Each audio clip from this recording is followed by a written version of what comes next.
Hello everyone, it's Wednesday and I actually had time this week, so we're going to do a Crack-A-Pack. And this Crack-A-Pack is actually a special one in that it is a Modern Masters 2017 Crack-A-Pack. Now, with this pack, we're going to be talking about what I would be first picking in a limited format of Modern Masters 2017. Also, don't forget you can comment in the comments below to enter into a drawing to win all of the Crack-A-Packs from this month, which will include this one Modern Masters pack. So, let's see what we get here. All right, well, our first card is Cathari Bomber. So this guy is, a very good card, really, in limited.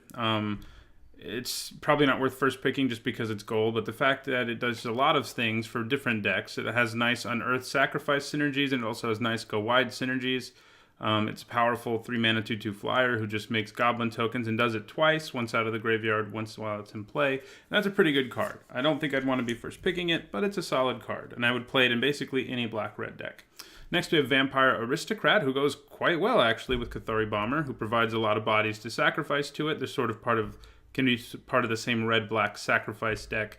A 3-mana 2/2 who can sacrifice creatures to get bigger is always a good card because of just the threat that it can provide for your opponent. It just makes it hard for your opponent to attack you if they know that you can just attack them for a ton. Next, we have a Guildgate, Selesnya Guildgate. Don't really think the Guildgates are first pickable. I do think the Tri-Lands are first pickable. We'll see if we get some of them.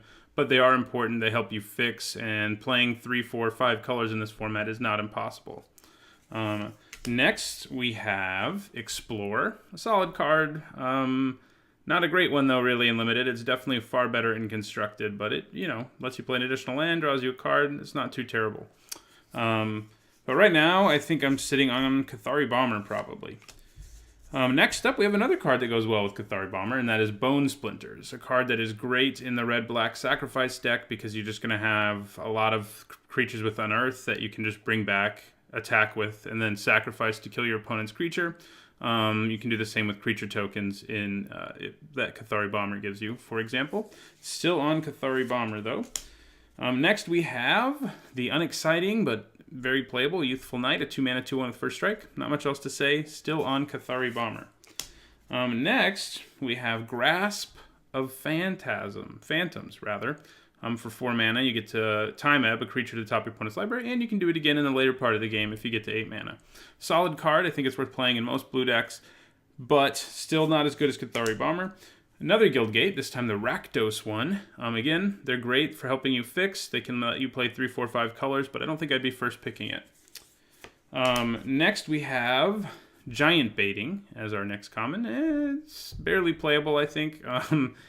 You can only make 2 4/4 tokens. Someone pointed that out to me in my set review about Modern Masters 2017. I said you could do it more than once, and you can't. You can only do it once, and they die. You could abuse Populate to a degree with it, but that just takes a lot of setup. It's not a card I like a ton. Next, we have Mudbutton Torchrunner. Solid little card. Great in a sacrifice deck.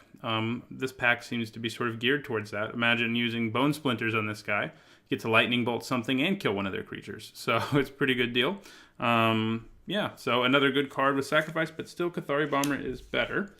All right, next we have Agent of Masks, a nice little card for control decks.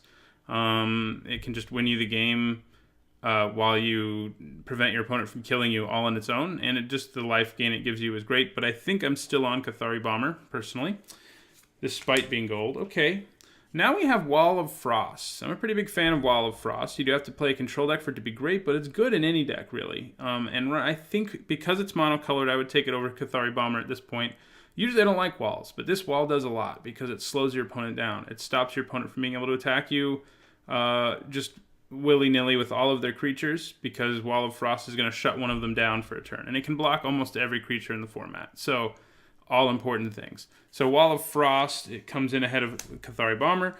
Our next card, though, is going to be our first pick.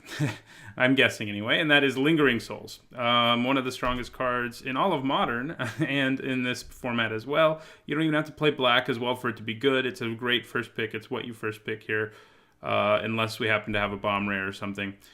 Great card.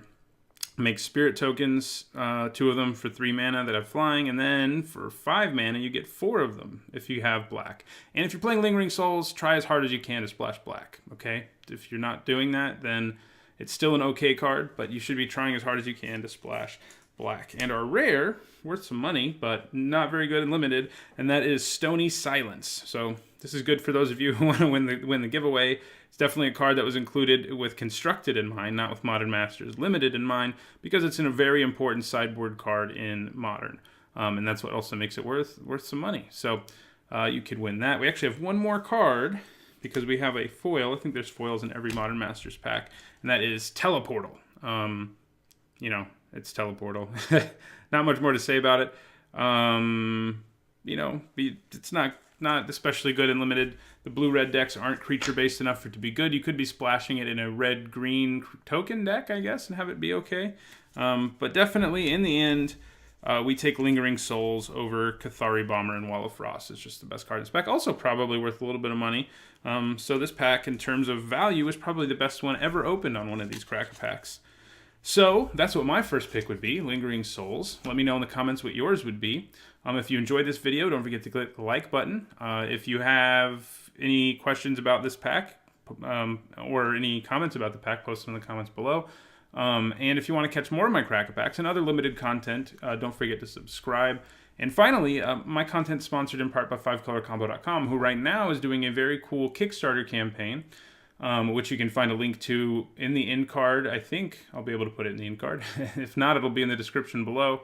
And you can you can go to their Kickstarter campaign right now, and by donating some money, basically, you actually get back a lot of really cool tokens and playmats by artists with art that's never been put on tokens or playmats before. And it's a lot of really beautiful, amazing art, including the 4 Horsemen of the Apocalypse as zombie tokens, which is a pretty cool idea. So you should go check out their Kickstarter. They also have a bunch of other great stuff on their website as well. So anyway, thanks for watching.